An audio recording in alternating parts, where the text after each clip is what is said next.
Pro versus noun, pronoun.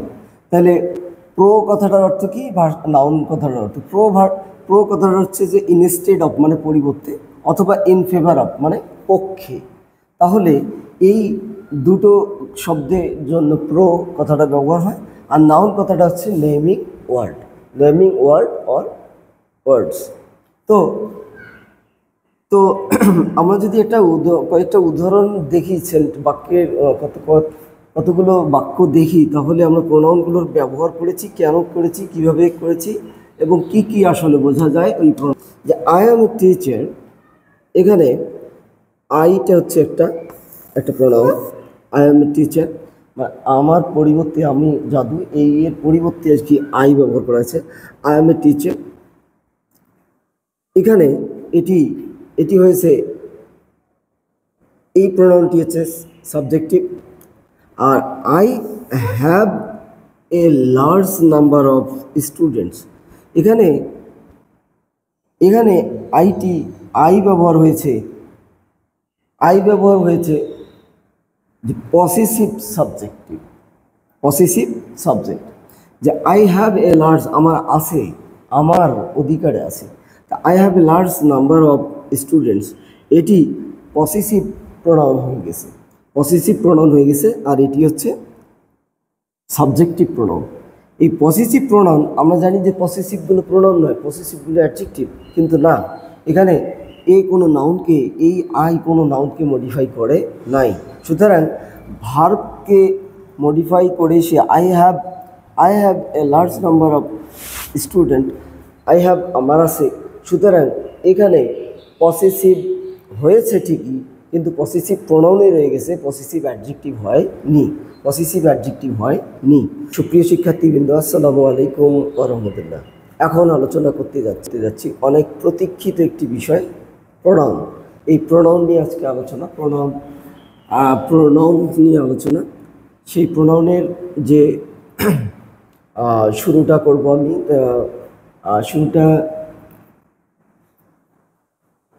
Pronoun নিয়ে শুরু করতে যাচ্ছি।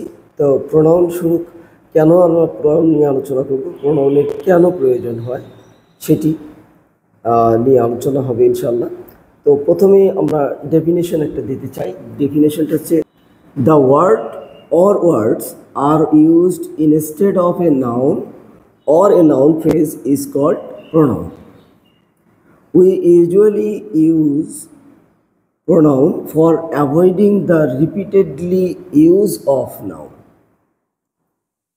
তাহলে যে প্রোনাউনটা এমন একটা ওয়ার্ড অথবা ওয়ার্ড সমষ্টি, শব্দ অথবা শব্দ সমষ্টি, যা একটি নাউন বা নাউন ফ্রেজের পরিবর্তে ব্যবহার করা হয়, এবং আমরা এটা একটা নাউনের বারংবার ব্যবহার এড়ানোর জন্য আমরা প্রোনাউন ব্যবহার করে থাকি। Of pronouns, before going through the classification I would like to share another idea. যে 13 প্রকার প্রোনাউন নিয়ে কথা হবে, তার আগে একটা গল্প বলি। গল্পটা হচ্ছে যে আমি একদিন হেড স্যারকে বলছি যে আমি আজকের ক্লাসটা জাদু স্যার নিতে চাই। তো হেড স্যার তো একটু বিব্রত বোধ করলেন যে জাদু স্যার তো 2 জন, এখন কোন জাদু স্যার নিতে চাই। তখন বললো যে কোন জাদু স্যার নিতে চাই। তো না, আমি নিতে চাই। তো তখন হেড স্যার বললেন যে কেন, এটা তো আগে বললেই হতো যে আমি নিতে চাই, তাহলে আমি বুঝতাম যে আপনি নিতে চান, ওই জাদু স্যার না। এই যে আমার নামের বদলে যদি আমি আগে বলতাম যে আজকের ক্লাসটি আমি নিতে চাই, তাহলে আমার এই হেজিটেশনে আর পড়তে হতো না হেড স্যারকে আর হেজিটেশনে পড়তে হতো না। সেজন্যই আসলে নাউনের পরিবর্তে প্রোনাউন অনেকবার বলা দরকার। আমি যদি বলি যে রহিম একটা ভালো ছেলে, আবার যদি বলি রহিম ভালো খেলে, আবার যদি বলি রহিম প্রতিদিন স্কুলে যায়, এভাবে বারংবার যদি একটা নাউনই বলতে থাকি ওর পরিবর্তে প্রোনাউন ব্যবহার না করে, তাহলে কিন্তু এই প্রোনাউনের ব্যবহারটা শ্রুতিমধুর মানে এই নাউনের ব্যবহারটা আসলে শ্রুতিমধুর হবে না, বাক্যগুলো শ্রুতিমধুর হবে না। সুতরাং এই বারংবার একটি নাউন ব্যবহার করার বাদ যদি আমরা দিতে চাই, যদি এড়াতে চাই, তাহলে কিন্তু প্রোনাউনের ব্যবহার জরুরি। তো যাই হোক, প্রোনাউন কথাটা কি, যে pro versus noun, pro versus noun, pronoun. তাহলে প্রো কথাটার অর্থ কি, নাউন কথাটার অর্থ প্রো কথাটা হচ্ছে যে ইনস্টেড অফ মানে পরিবর্তে, অথবা ইন ফেভার অফ মানে পক্ষে। তাহলে এই দুটো শব্দের জন্য প্রো কথাটা ব্যবহার হয়। আর নাউন কথাটা হচ্ছে naming word, naming word or words. তো তো আমরা যদি একটা কয়েকটা উদাহরণ দেখি, বাক্যের কতগুলো বাক্য দেখি, তাহলে আমরা প্রোনাউনগুলোর ব্যবহার করেছি, কেন করেছি, কিভাবে করেছি, এবং কি কি আসলে বোঝা যায় ওই প্রোনাউন থেকে, সেগুলো নিয়ে আলোচনা করবো। দেখি যে আই অ্যাম এ টিচার, এখানে আইটা হচ্ছে একটা pronoun. I am a teacher, আমার পরিবর্তে আমি জাদু, এই এর পরিবর্তে আর কি আই ব্যবহার করা আছে। আই অ্যাম এ টিচার, এখানে এটি হয়েছে, এই প্রোনাউনটি হচ্ছে সাবজেক্টিভ। আর I have a large number of students, এখানে আই ব্যবহার হয়েছে যে পসেসিভ সাবজেক্ট, যে আই হ্যাভ এ লার্জ, আমার আছে, আমার অধিকারে আছে। তা I have a large number of students, এটি পসেসিভ প্রোনাউন হয়ে গেছে, আর এটি হচ্ছে সাবজেক্টিভ প্রোনাউন। এই পসেসিভ প্রোনাউন, আমরা জানি যে পসেসিভগুলো প্রোনাউন নয়, পসেসিভগুলো অ্যাডজেক্টিভ, কিন্তু না, এখানে কোনো নাউনকে মডিফাই করে নাই। সুতরাং ভার্বকে মডিফাই করে সে I have a large number of student, I have আমার আছে। সুতরাং এখানে পসেসিভ হয়েছে ঠিকই, কিন্তু পসেসিভ প্রোনাউনে রয়ে গেছে, পসেসিভ অ্যাডজেক্টিভ হয়নি। এর ফলে এটাকে আমরা সাবজেক্টিভ প্রোনাউন আই, এবং এটা পসেসিভ প্রোনাউন আই। এরপরে আমরা যদি দেখি you are my favourite one, যে you are my favourite one, তুমি আমার পছন্দের একজন, এটা সাবজেক্টিভ হয়েছে। But you have much talent on English, যে তোমার ইংরেজিতে অনেক দখল আছে, অনেক ট্যালেন্ট আছে। তাহলে ইউ হ্যাভ, তোমার আছে, তাহলে ইউ এখানে ইউটা হচ্ছে সেকেন্ড পারসন, এবং এটি আরেকটি পসেশন প্রোনাউন। তাহলে পসেসিভ প্রোনাউন এটি পসেসিভ অ্যাডজেক্টিভ হয়নি, এটিও পসেসিভ অ্যাডজেক্টিভ হয়নি। তাহলে আমরা দেখছি যে আই মানে আমি, এবং আই মানে আমার, এখানে মাই মানেও আমার, কিন্তু আই মানেও এখানে আমার, এটি হতে পারে। আই মানেও আমার হতে পারে, আই মানে আমি, আর আই মানে আমার হতে পারে। কিন্তু আমরা জানি যে মাই মানে আমার, আই মানে আমার না, মাই মানে আমার। ঠিক আছে, মাই মানে আমার, এটিও প্রোনাউন, পসেসিভ প্রোনাউন, বাট এটি পসেসিভ প্রোনাউন নয়, পসেসিভ অ্যাডজেক্টিভ। কারণ মাই বলার পর আরেকটি নাউন না বললে ওই মাইয়ের কোনো অর্থ হয় না। My pen, my house, my name, my class, my video, my phone, এই যে মাইয়ের পরে একটি নাউন না বললে কোনোদিনও ওই মাইয়ের অর্থ হয় না। সুতরাং এই মাইটা হচ্ছে পসেসিভ অ্যাডজেক্টিভ, আর আইটা হচ্ছে পসেসিভ, এখানে আই হ্যাভটা হচ্ছে পসেসিভ প্রোনাউন। এরপরে মাইটাকে মাইন্ড যখন বলবো, এরপরে কিন্তু কোনো নাউন ব্যবহার করতে হচ্ছে না, তখন কিন্তু আবারও মাইন্ড এই কথাটি পসেসিভ প্রোনাউন হয়ে যাচ্ছে।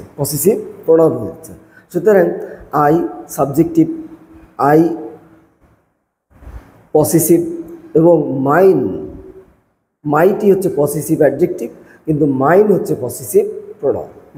মাইন মানে পসেসিভ প্রোনাউন। তাহলে আমরা দেখতে পেলাম যে প্রোনাউনগুলোর অনেক বিবরণ আমরা দেখতে পেলাম। এরপরে আমরা দেখব যে পার্সোনাল প্রোনাউন, যে 13 প্রকার প্রোনাউন নিয়ে যে আমরা আলোচনা করব, তার মধ্যে প্রধান 1 নম্বর হচ্ছে পার্সোনাল প্রোনাউন। 1 নম্বর হচ্ছে personal pronoun, number 1 personal pronoun. Personal প্রোনাউনকে আমরা যদি দেখি তাহলে serial of person, first person এর পার্সনগুলো হচ্ছে আই। তা আই মানে আমি, আই মানে আমার, যেটা একটু আগে বললাম ইন বেঙ্গলি। এরপরে সেন্টেন্স উদাহরণ বাক্যগুলো হচ্ছে আই রাইট এ স্টোরি, তখন আইটা হচ্ছে সাবজেক্টিভ, এবং আই হ্যাভ এ পেন এটা পসেসিভ, এটি হচ্ছে subjective pronoun. I have a pen এটা possessive pronoun. I have a pen এটি একটা পসেসিভ প্রোনাউন। আমার একটি কলম আছে। এরপরে ফার্স্ট পার্সনে বহুবচন যদি উই বলি, তো উই মানে আমরা, আবার উই মানে আমাদের, এটি সাবজেক্টিভ প্রোনাউন, এটি পসেসিভ প্রোনাউন। তাহলে আমার যখন বোঝাবে উই আর বাংলাদেশি, আমরা বাংলাদেশি, আমরা আর আমাদের, we have a national flag, আমাদের একটা জাতীয় পতাকা আছে। তাহলে উই হ্যাভ তখন এখানে পসেসিভ প্রোনাউন হয়ে গেল, এটি পসেসিভ অ্যাডজেক্টিভ নয়। এরপরে আমরা যদি দেখি, এরপরে আসতেছি সেকেন্ড পার্সন। আমরা কি দেখব? সেকেন্ড পার্সন সেটা হচ্ছে যে ইউ মানে তুমি, আবার ইউ মানে তোমার, আবার ইউ মানে তোমরা, আর ইউ মানে তোমাদের। তাহলে এইগুলো হলো পসেসিভ অ্যাডজেক্টিভ, পসেসিভ প্রোনাউন। আর এগুলো হলো সাবজেক্টিভ, এগুলো সাবজেক্টিভ। তাহলে ইউ আর এ স্টুডেন্ট এটা হলো সাবজেক্টিভ। আর you have a good bicycle এটা পসেসিভ। আবার you can change our society মানে তোমরা আমাদের সমাজ বদলাতে পারো, তাহলে এটাও সাবজেক্টিভ। এবং you have enough power to do it, এবং ইউ হ্যাভ তোমার আছে, এটাও পসেসিভ। তাহলে আমরা দেখতেছি কি, যে ইউ মানে তুমি, ইউ মানে তোমার পসেসিভ, ইউ মানে তোমরা, আবার ইউ মানে তোমাদের পসেসিভ। তাহলে ইউ আর এ স্টুডেন্ট তাহলে subjective, you have a good bicycle এটা হলো possessive, you can change our society তোমরা আমাদের সমাজ বদলাই দিতে পারো, আবার এটা সাবজেক্টিভ। আবার you have enough power to do it, যে তোমাদের অনেক ক্ষমতা আছে এটা করার জন্য। তাহলে এটিও ইউটা এখানে পসেসিভ প্রোনাউন।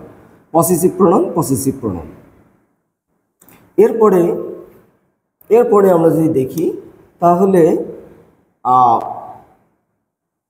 থার্ড পার্সনের বেলায় কী হবে? আমরা ফার্স্ট পার্সন সেকেন্ড পার্সন দেখলাম, থার্ড পার্সনের বেলায় কী হবে? থার্ড পার্সন হি মানে সে, এবং এটি subjective, he is a doctor. আর হিটা পসেসিভ প্রোনাউন হবে, যে হি হ্যাজ যখন বলবো তখন পসেসিভ প্রোনাউন বলবো, হি হ্যাজ, হ্যাঁ, তখন পসেসিভ প্রোনাউন হয়ে যাবে। তাহলে হি হতে পারে যে he is an honest man, তার মানে এখানে হি মানে সে, হি মানে তিনি। আর হি